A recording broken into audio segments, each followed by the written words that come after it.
میری زندگی کا مقصد تیرے دین کی سرفرازی، میں اسی لیے مسلمان، میں اسی لیے نمازی۔ آج کا جو عنوان رکھا گیا ہے وہ چغلی اور جھوٹ پر رکھا گیا ہے۔ چغلی کے بارے میں آتا ہے کہ حضور پاک صلی اللہ علیہ وآلہ وسلم نے ارشاد فرمایا، کل قیامت میں سب سے بدترین شخص، سب سے ناپسندیدہ شخص چغل خور ہوگا۔ وہ سب سے ناپسندیدہ شخص چغل خور ہوگا، جو لوگوں کے سامنے ایک بات کرتا ہے، دوسرے کے سامنے دوسری بات کرتا ہے۔ کل قیامت میں سب سے بدترین شخص ہوگا وہ۔ اور حضور پاک صلی اللہ علیہ وآلہ وسلم نے ارشاد فرمایا، قیامت کے دن چغل خور کے منہ سے 2 آنکھ کے زبان نکلیں گے وہ۔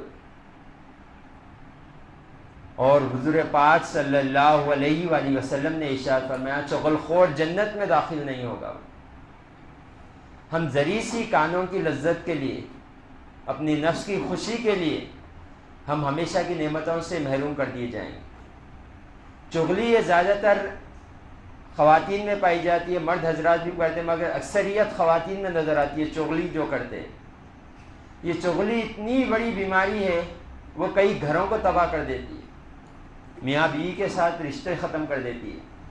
تو ہمیں چاہیے کہ ہمیں یہ دنیا میں صرف اپنی آخرت بنانے کے لیے بھیجا گیا ہے، نہ کہ اپنی مرضی کے مطابق زندگی گزارنے کے لیے۔ تو ہمیں چاہیے کہ ہم دیکھیں ہم اپنی رہتی دنیا میں اپنی آخرت تو خراب نہیں کر لے رہے۔ وہ بڑا بد نصیب شخص ہے جو اپنی دنیا بنانے کے لیے اپنی آخرت خراب کر لے، کیونکہ یہ دنیا کبھی نہ کبھی ختم ہو جانے والی، آخرت کبھی ختم ہونے والی نہیں۔ تو ہمیں چاہیے کہ اپنی رہتی دنیا میں آخرت کی تیاری کریں۔ کیا فائدہ ہمیں کچھ دیر کی کانوں کی لذت کے لیے، نفس کی خوشی کے لیے ہم جنت سے محروم ہو جائیں۔ تو ہمیں چاہیے کہ چغلی سے باز آئیں۔ اللہ تعالیٰ نے فرشتوں کو حکم دیا تھا کہ آدم علیہ السلام میں جب روح پھونکوں گا تم سب سجدے کر دیں گے، آدم علیہ السلام تعظیمی سجدہ۔ تو سب نے سجدہ کیا سوائے ابلیس کے۔ تو اللہ تعالیٰ نے اسے دھتکار کر زمین پر پھینک دیا۔ تو جب زمین پر پہنچا تو سمندر کے پہنچا تو سب سے پہلے ملاقات اس کی مچھلیوں سے ہوئی تھی۔ تو مچھلی سے ساری واقعہ پیش کی، بتایا انہیں آدم علیہ السلام کو ایسا پیدا کرے تھے، ایسا سجدہ کیا گیا، تمام چیزیں بتا کر کہا کہ اب دنیا میں آدم علیہ السلام بھی آئیں گے اور ان کی اولاد بھی آئیں گی جو تمہارا شکار کریں گی۔ تو یہ مچھلی جا کر تمام سمندر کے جانوروں کو بتائی کہ ایسے آدم علیہ السلام آنے والے ہیں، ان کی اولاد ہمارا شکار کرے گی۔ تو اللہ تعالیٰ نے اس کی یہ چغلی کی وجہ سے اللہ تعالیٰ نے مچھلی کو زبان سے محروم کر دیا۔ ہر جانور کو زبان ہے سوائے مچھلی کے۔ تو اس کی وجہ یہ بتائی جاتی ہے کہ اس نے چغلی کی تھی وہ۔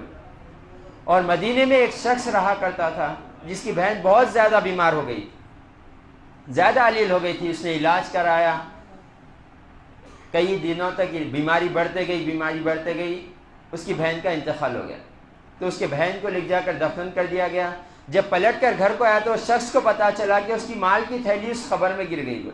تو انہیں دوست کو لے جا کر قبر کھودا اور وہ مال کی تھیلی نکالی۔ تو اس کے دل میں خیال آیا کیوں نہ میں اپنی بہن کا حال دیکھ لوں۔ تو اس نے جب لحد میں جھانکا تو اس کی کفن کو ساری آگ لپٹی ہوئی تھی۔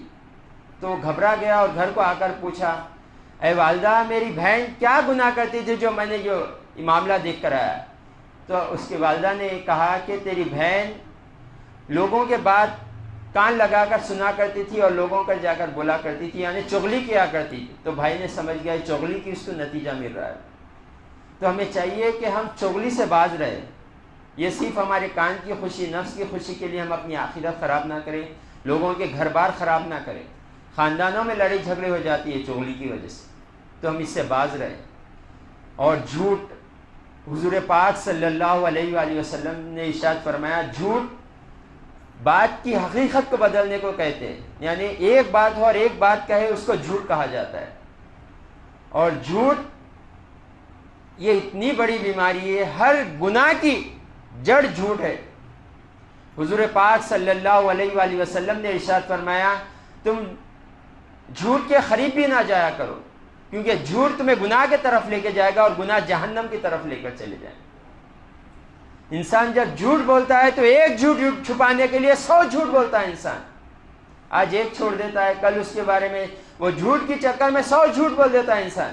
تو اس لیے حضور پاک صلی اللہ علیہ وآلہ وسلم نے فرمایا تم جھوٹ کے قریب بھی نہ جاؤ, جھوٹ بولنے کی کوشش بھی نہ کرو, کیونکہ جھوٹ گناہوں کی طرف لے جاتا ہے اور گناہیں جہنم کی طرف لے کر جاتے ہیں. تو ہمیں چاہیے کہ جھوٹ سے بھی باز رہے. آج ہم کوئی یہ شکایت کرتے ہوئے نظر آتے ہیں کہ ہمارے گھر میں بے برکتی ختم ہو گئی, ہمارے رزق میں برکت نہیں ہے, ہمارے مال میں برکت نہیں ہے, ہمارے گھر میں سکون نہیں ہے, میاں بیوی کے جھگڑے. یہ کیوں ایسا؟ تو حضور پاک صلی اللہ علیہ وآلہ وسلم نے ارشاد فرمایا اگر کوئی شخص جھوٹ بولتا ہے تو اس کے منہ سے ایسی بدبو نکلتی ہے جس سے فرشتے, رحمت کے فرشتے 1 میل دور چلے جاتے ہیں. جب بندہ جھوٹ بولتا ہے تو اس کے منہ سے ایسی بو نکلتی ہے کہ فرشتے رحمت کے جو ہوتے ہیں بندے کے پاس 1 میل دور چلے جاتے ہیں. جب پھر جھوٹ بولتا ہے پھر 1 میل دور چلے جاتے ہیں. جب رحمت ہی ہم سے دور چلے جائے گی تو یہ پریشانی ہمیں آئے گی. ہماری رزق میں بے برکتی, ہمارے مال میں بے برکتی, ہمارے گھروں میں سکون ختم ہو جانا, یہ ہماری جھوٹ کی وجہ سے. 100 برائیوں کی گڑھ جو ہے وہ جھوٹ ہے. تو ہمیں چاہیے کہ جھوٹ سے بچے, کیونکہ انسان جو جھوٹ بولتا ہے اس کے چہرے سے اللہ تعالیٰ رونق ہٹا دیتا ہے.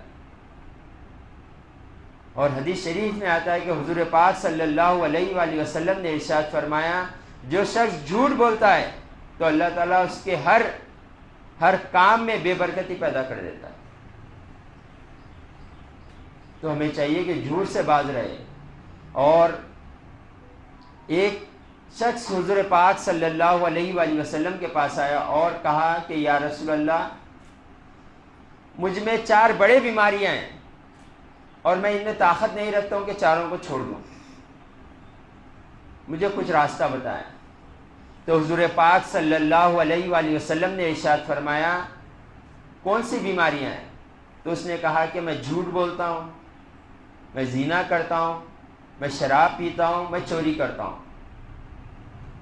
تو حضور پاک صلی اللہ علیہ وآلہ وسلم نے ارشاد فرمایا تم جھوٹ بولنا چھوڑ دو. تو اس شخص نے کہا یہ میں جھوٹ بولنا چھوڑ دوں؟ تو ہاں.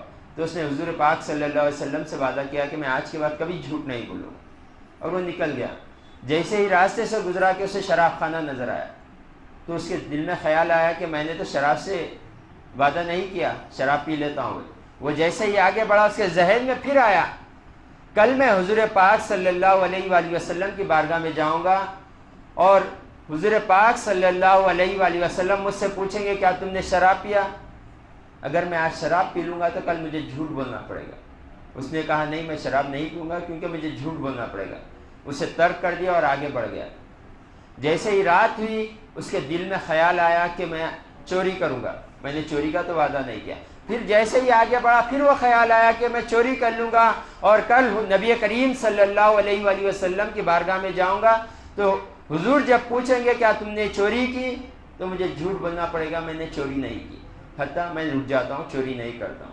جیسے ہی آدھی رات گزر گئی اس کے پاس ذہن میں پھر زنا کا خیال آیا تو وہ شخص زنا کی طرف بڑھا تو پھر وہی خیال آیا کل میں نبی کریم صلی اللہ علیہ وآلہ وسلم کی بارگاہ میں جاؤں گا تو کہیں مجھے اس سے حضور نہ پوچھ لے کہ کیا تم نے زنا کیا تو مجھے پھر جھوٹ بولنا پڑے گا حتیٰ کہ میں رک جاؤں گا. تو وہ شخص صبح نبی کریم صلی اللہ علیہ وآلہ وسلم کی بارگاہ میں گیا اور کہا کہ یا رسول اللہ ایک گناہ چھڑانے کی وجہ سے میرے تمام گناہ چھوٹ گئے.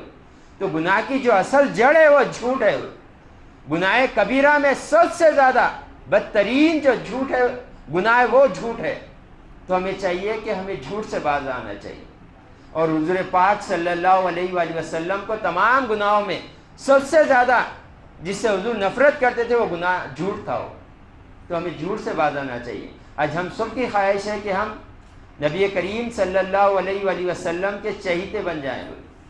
ہر ایک کی تمنا ہے مومن کی کہ میں حضور کو خوش کروں, ان پر درود و سلام پڑھوں. تو ہمیں چاہیے کہ آپ کو خوش کرنا چاہیے تو ہمیں جھوٹ بولنا چھوڑنا پڑے گا. اور آج کی جو حدیث بتائی جائے گی جو دین کے تعلیمات سے جو شروع کیا گیا ہے سلسلہ کہ ایک مرتبہ حضور پاک صلی اللہ علیہ وآلہ وسلم راستے سے جا رہے تو دیکھا کہ سعد رضی اللہ تعالیٰ عنہ وضو کر رہے تھے تو حضور پاک صلی اللہ علیہ وآلہ وسلم نے دیکھا کہ سعد وضو کرتے کرتے پانی زیادہ بہا رہے ہیں، تو حضور پاک صلی اللہ علیہ وآلہ وسلم نے کہا اے سعد زیادہ پانی مت بہاؤ، تمہارے کو اس کے بارے میں بھی پوچھا جائے گا۔